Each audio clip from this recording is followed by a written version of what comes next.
ഉഷാരേ part 31. പൂളിലേക്ക് കാലിട്ട് ആ പ്രകൃതി ഭംഗിയും നോക്കി വൈഷ്ണവി അങ്ങനെയിരുന്നു. ചുറ്റും കാണുന്ന മരങ്ങളിലേക്ക് നോക്കി നിൽക്കവേ ആരവ് അവളെ ഒന്ന് നോക്കിക്കൊണ്ട് അവളുടെ അടുത്ത് വന്നിരുന്നു. ആരവ്, പറ.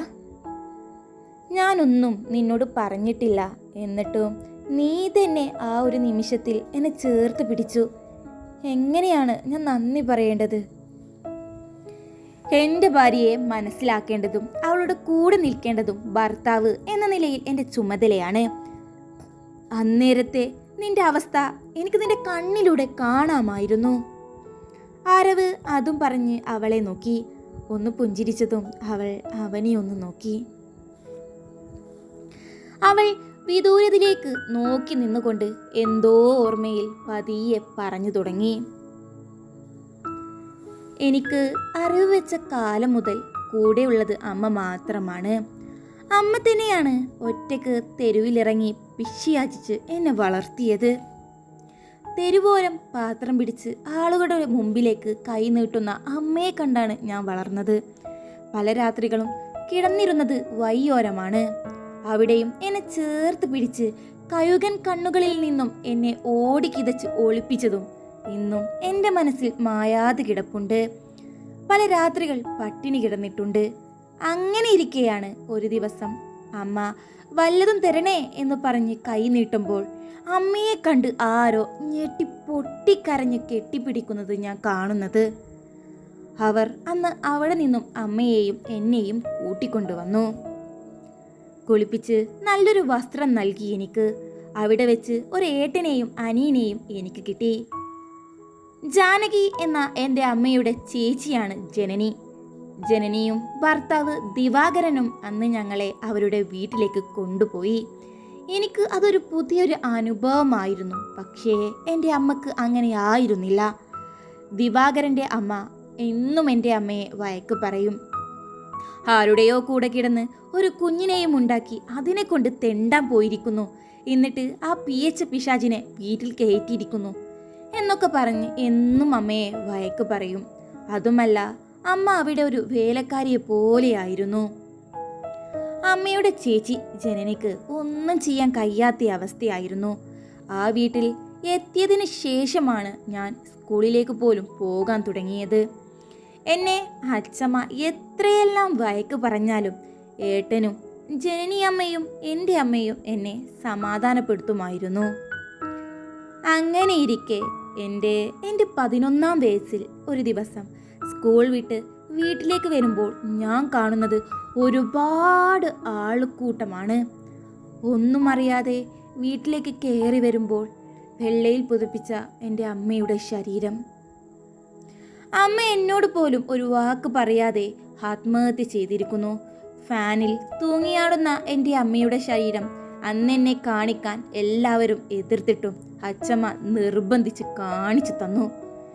ഇന്നും എനിക്ക് അതൊരു പേടി സ്വപ്നമായിരുന്നു.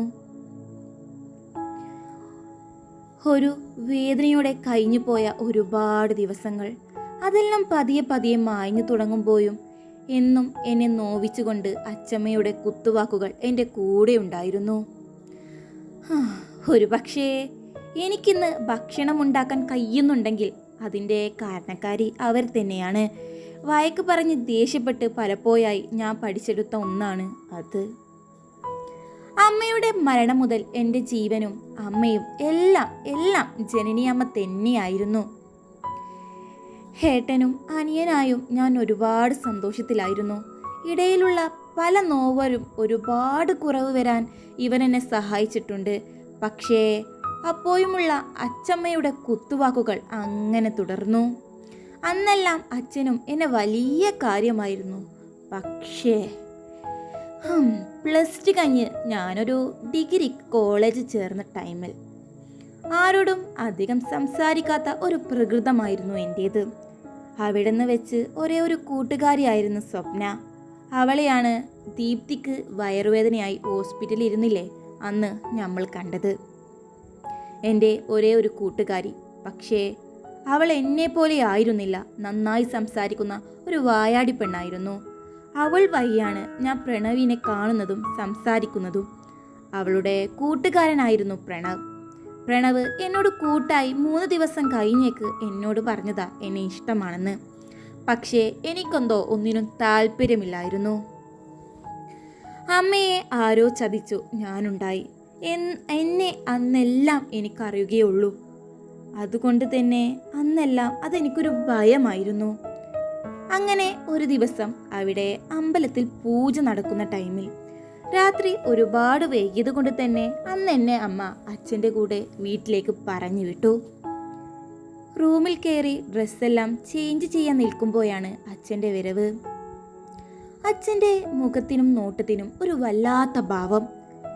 ഞാൻ എന്താണെന്ന് മനസ്സിലാവാതെ നിന്നുപോയ നിമിഷം, എൻ്റെ ജീവിതത്തിലെ എല്ലാം നഷ്ടമായ ആ രാത്രി. എത്രയെല്ലാം എതിർത്തിട്ടും എന്നെ അയാൾ നോവിച്ചു, നശിപ്പിച്ചു. പൊട്ടിക്കരയാൻ പോലും ആവാതെ എൻ്റെ വായ അയാൾ പൊത്തിപ്പിടിച്ചു. അന്ന് അവിടെ വെച്ചാണ് ഞാൻ മറ്റൊരു സത്യം തിരിച്ചറിഞ്ഞത്. എൻ്റെ അമ്മയെ കൊന്നത് അയാളാണെന്ന്. അന്ന് അയാൾ എന്നെ നശിപ്പിച്ചു. ഒടുവിൽ ഇതാരോടെങ്കിലും പറഞ്ഞ നിന്റെ ജീവിതം തന്നെയാടി നശിക്കാൻ പോകുന്നത്. നിന്റെ തള്ളയെ ഇതുപോലെ ഞാനൊന്ന് ഉപയോഗിക്കാൻ ശ്രമിച്ചതാ. പക്ഷേ അവൾ എന്നെ ഭയന്ന് അടുത്ത ദിവസം തന്നെ കെട്ടിത്തൂങ്ങി ചത്ത് തുലഞ്ഞു. ആ വാക്കുകൾ കേട്ട് ഞാൻ അമ്പരന്ന് പോയി. എന്ത് ചെയ്യണമെന്നറിയാതെ ഞെട്ടിത്തെരിച്ചു പോയി. അന്ന് അയാൾ ആ റൂമിൽ നിന്നും ഇറങ്ങിപ്പോകുന്നത് കണ്ട അച്ചമ്മ റൂമിൽ പുതപ്പ് ചുറ്റി പൊട്ടിക്കരയുന്ന എൻ്റെ അടുത്തേക്ക് വന്ന് പറഞ്ഞ വാക്കുകൾ ഇന്നും ഞാൻ ഓർക്കുന്നുണ്ട്. നിന്റെ തള്ളയെ പോലെ നീയും ഇനി പിയച്ച് പെറ്റ നിന്നെ കൊല്ലുന്നത് ഞാനായിരിക്കും. കാണുന്നവരുടെ വീട്ടിൽ പോയി തൊട്ടുറമ്മി നിന്നാൽ ഇങ്ങനെയെല്ലാം സംഭവിച്ചു എന്ന് വരും. ഇതെങ്ങാനും അമ്മേ അമ്മേ എന്ന് നീ വിളിച്ചു നടക്കുന്ന ജനനി അറിഞ്ഞാൽ. എല്ലാം പറഞ്ഞ് അച്ചമ്മ ദേഷ്യത്തിൽ ഇറങ്ങിപ്പോയി. ആ രാത്രി കരഞ്ഞു തീർത്തത് എത്രയെന്ന് എനിക്കറിയില്ല. ഒരു പോള കണ്ണടക്കാനാവാതെ അന്ന് ഞാൻ കരഞ്ഞു തീർത്തു. അടുത്ത ദിവസം മുതൽ എനിക്ക് ഭയമായിരുന്നു. റൂമിൽ നിന്ന് പുറത്തേക്കിറങ്ങാൻ പോലും എങ്ങനെ ഈ വീട്ടിൽ നിന്ന് ജീവിക്കും എന്ന് എനിക്കറിയില്ലായിരുന്നു. അച്ഛനെ പോലെ കണ്ട് അച്ഛ എന്ന് വിളിച്ചുകൊണ്ട് നടന്ന ആ മനുഷ്യനിൽ നിന്നും ഒരിക്കലും പ്രതീക്ഷിക്കാത്ത ഒന്നായിരുന്നു അത്. അന്ന് മനസ്സിലായി അച്ഛനെ പോലെയല്ലേ സ്വന്തം അച്ഛനല്ലല്ലോ എന്ന്. പണ്ടു മുതലേ റൂമിൽ ഒതുങ്ങിക്കൂടിയ പ്രകൃതമായതുകൊണ്ട് തന്നെ വീട്ടിലുള്ളവർക്ക് വരെ എന്നെ മനസ്സിലാക്കാനായില്ല. ഏട്ടൻ അന്ന് സ്ഥലത്തില്ല. അനിയ റൂമിൽ വന്ന് എന്തു പറ്റി ചേച്ചി എന്ന് ചോദിക്കുമ്പോൾ അവനെ കാണുമ്പോൾ പോലും എനിക്ക് ഭയമായിരുന്നു. അങ്ങനെ പേടിയോടെ താളം തെറ്റിയ എന്നെ ഭ്രാന്തി എന്ന് അച്ചമ്മ മുദ്രകുത്തി. അന്ന് ഹോസ്പിറ്റലിൽ കൊണ്ടുപോയപ്പോൾ റേപ്പ് കിട്ടിയതാണ് കാരണമെന്നറിഞ്ഞപ്പോൾ അച്ഛൻ കരഞ്ഞുകൊണ്ട് എൻ്റെ മുമ്പിൽ അഭിനയിച്ച ഒരു അഭിനയമുണ്ട്. അമ്മ ഭയത്തോടെ എന്നെ ചേർത്ത് പിടിച്ചുകൊണ്ട് ആരാണെന്ന് ചോദിച്ചെങ്കിലും അന്ന് ഞാൻ മറുപടി നൽകിയില്ല. ഭയമായിരുന്നു എനിക്ക്. എൻ്റെ മുമ്പിൽ ഒരു വഴിയുമില്ലായിരുന്നു. എല്ലാം മിണ്ടാതെ കേൾക്കാനും നിൽക്കാനുമല്ലാതെ. ഒരുപാട് കൗൺസിലിംഗ് എല്ലാം നടത്തി. എന്നെ നേരെയാക്കിയെടുത്തത് തന്നെ ഏട്ടനായിരുന്നു.